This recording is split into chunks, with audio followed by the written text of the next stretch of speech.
Hey bookworms, it's Jade from Bedtime Bookworm and welcome back to my channel. Today I'm here to tell you about my experience at the North Texas Teen Book Festival, as well as tell you about the books that I picked up while I was there.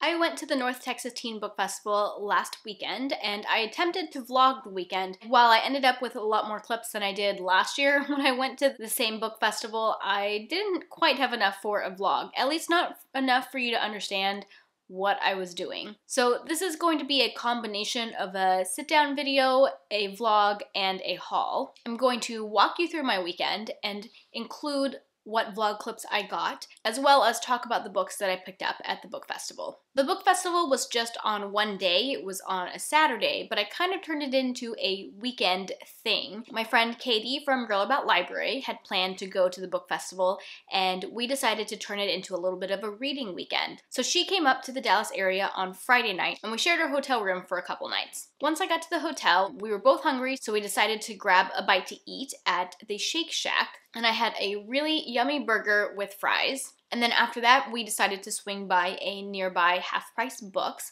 We walked around and were just catching up with each other. I was really good and I didn't buy anything, but Katie did get one book. Once we got back to the hotel, Katie really wanted to get the rest of her steps in. She has a Fitbit and she could tell that she hadn't gotten in her 10,000 steps for the day because she spent most of her day in the car. So we went down to the hotel gym and brought our books with us. This is not something that I would typically do because I don't get 10,000 steps every day, but I thought it would be fun to go with her. So I sat on the bike and was reading my Kindle, and she was on the treadmill reading her book. Most of the weekend, I was reading The Priory of the Orange Tree. I was getting really close to the end, and I wanted to make a good dent in it over the weekend. After that, we went back to our room, got cozy in the hotel beds, and read some more until it was time to go to bed. The next morning, we slept a little later than we had intended. Our hotel room was fairly dark in the morning, and the lack of sunlight didn't wake us up. So even though we were running a little bit late, we decided we really wanted some Starbucks. So we did a quick Starbucks run before heading over to the convention center where the festival was. We started the day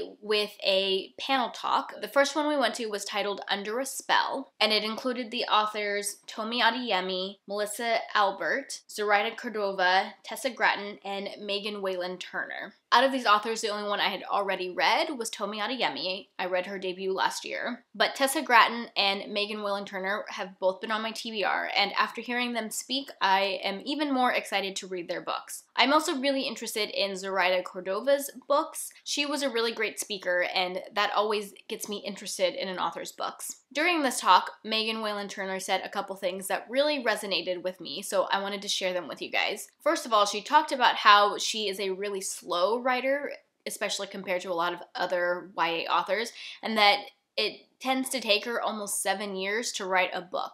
And she also said that every time she sits down to write a new book, she feels like she has no idea what she's doing. And I really appreciated hearing an established author say that. Some of you might know that last year I participated in NaNoWriMo for the first time, which is National Novel Writing Month. It was a struggle, but I did it, and now it's off my bucket list. I can say that I did it, but it was really hard. Another thing that Megan Whalen Turner said that resonated with me and reminded me a lot of when I was struggling with NaNoWriMo last year is that even though she is an established author, she still enjoys reading a lot more than writing. And that's something that I thought to myself a lot last November when I was doing NaNoWriMo. I was really struggling to write my project, and part of me was thinking, why am I making myself do this when reading is so much more enjoyable? Maybe I'm not cut out to be a writer, which I still may not be cut out to be a writer, but I was thinking that maybe I was forcing myself to write versus reading is such an enjoyable experience. Like, why would I force myself to write when I could be reading instead? And hearing an established author who continues to write books say that really resonated with me and makes me feel like maybe I shouldn't just completely give up on writing. That being said, I don't see myself going back to my project anytime soon,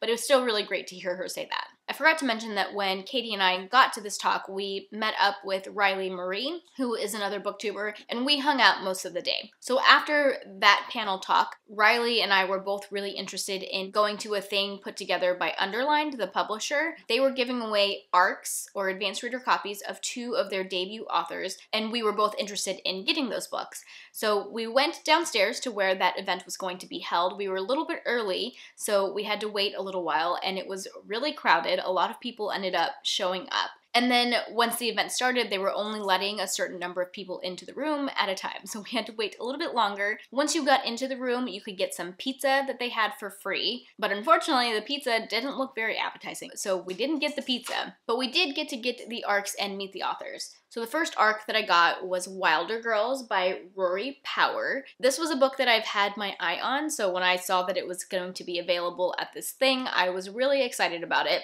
The author herself described this as Lord of the Flies, but with girls, and Lord of the Flies was actually one of my favorite books that I had to read when I was in school. I remember that I was pretty much the only person in the class that really enjoyed that book, so that description is really intriguing. But I also absolutely love this cover, and it's so pretty, especially in person, and they did a really good job with this one. If you can kind of tell that the girl herself is shiny, but then the background is matte. And I got to chat with the author, and she signed it for me, so that was really cool, and I'm really excited about reading this. This one comes out in July, and it's about an all-girls school that is put under quarantine, which I love, like disease outbreak stories as well, so I'm super excited about this one and really glad that I was able to get my hands on it. The other one that Underlined was giving away was House of Salt and Sorrows by Erin A. Craig. This one I actually hadn't heard of before I went to the festival. This is about a girl who lives in a manor by the sea, and she has 12 sisters, and at the beginning of the book, 4 of the sisters die in tragic ways, and the main character is seeing ghostly visions.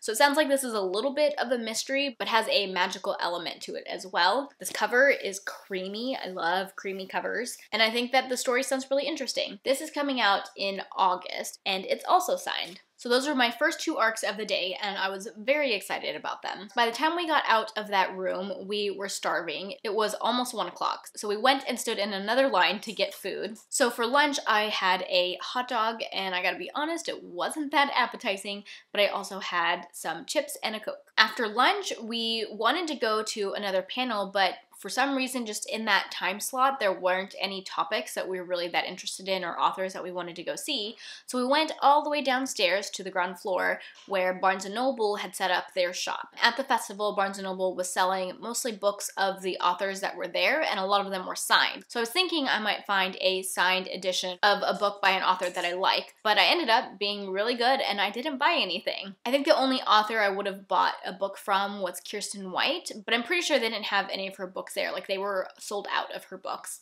which is good because I've definitely been buying more books lately than I usually do. After the Barnes & Noble thing, we were still trying to kill some time before the next panel talk that we wanted to go to, and we ended up at the Penguin Teen booth. They were setting up to do an arc drop where you spin a wheel and there's different arcs listed on the wheel, and based on whichever one you land on, you get that book. So this was another line that we had to wait in. That's the thing about book festivals, is there is a lot of waiting in lines, at least if you want to get arcs, which I think is one of the most fun parts of book festivals. When I got to the front, I spun the wheel. There was really only one book on the wheel that I was particularly interested in, and unfortunately I didn't land on that book. I ended up with a historical fiction contemporary book, and Katie, who was behind me, she also ended up with a historical fiction book, but we both thought that the other person's book sounded more interesting, so we swapped.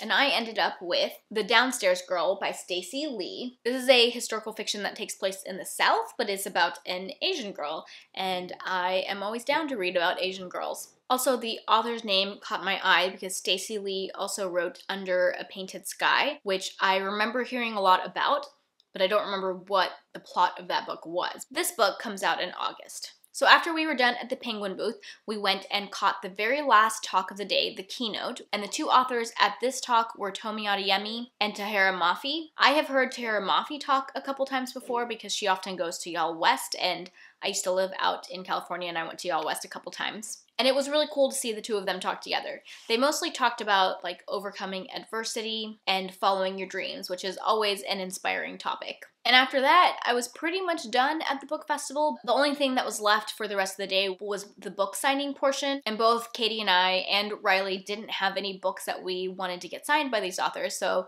we parted ways. But while Katie and I were waiting for our hotel shuttle to come pick us up, we were standing by the Penguin booth again, and I guess they had some leftovers from the spin the wheel thing. They just put a bunch of books on their table, and Katie and I went over and grabbed some. One of them was Wicked Fox by Kat Cho, and this was the one book that I was interested in winning when I did the spin the wheel in the first place, so I was super stoked that I actually ended up getting my hands on this. I've been following Kat Cho for a little while. She has an AuthorTube channel, and I was following her shortly after she got her book deal. This is a YA urban fantasy that has like Korean mythology in it, and if you don't know, I'm half Korean, so that really appeals to me. And because I've been following this author for a while, I really want to read her book.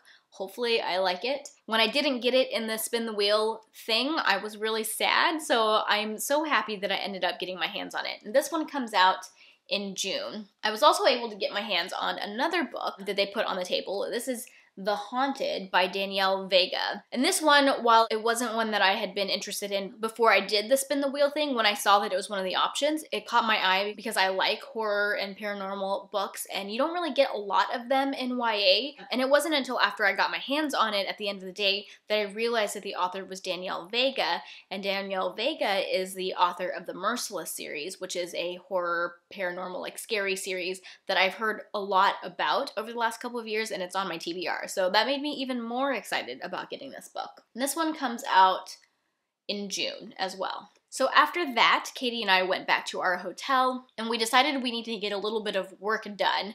So we took our laptops down to the hotel lobby, and she wrote some book reviews, and I worked on updating my reading spreadsheets. After that, we went to go get some dinner. We went to Fuzzy's Tacos, which was super yummy. And then we ended the night with more reading in our cozy hotel room. I got quite a bit further in The Prior of the Orange Tree. I was almost done, and things were getting pretty intense. The next morning, I said bye to Katie, and she left to head back to her home. And I actually went to a little coffee shop to meet up with Kate Kavanaugh, who is an AuthorTuber that I have followed for over a year now. She and I have talked about trying to meet up a few times, so it was really great to finally meet her in person. We talked about all kinds of things like writing related and reading related and video making related. And then after that, I headed home and had a relaxing rest of my Sunday. I watched a bunch of Game of Thrones with my husband, and I cuddled with my dogs, and it was a fantastic weekend.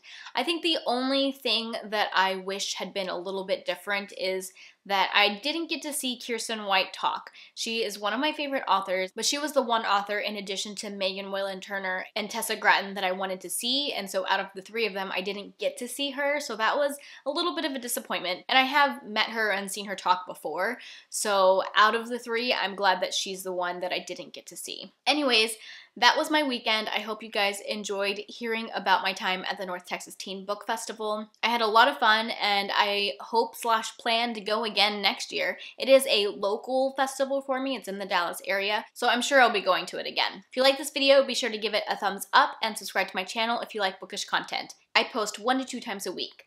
That is all I have for now. Thank you so much for watching, and until next time, bookworms, keep reading. Bye. Most of the weekend, I was reading The Prior of the Orange Tree. Most of the weekend, I was reading The Prior of the Orange Tree. And she could tell that she hadn't gone in,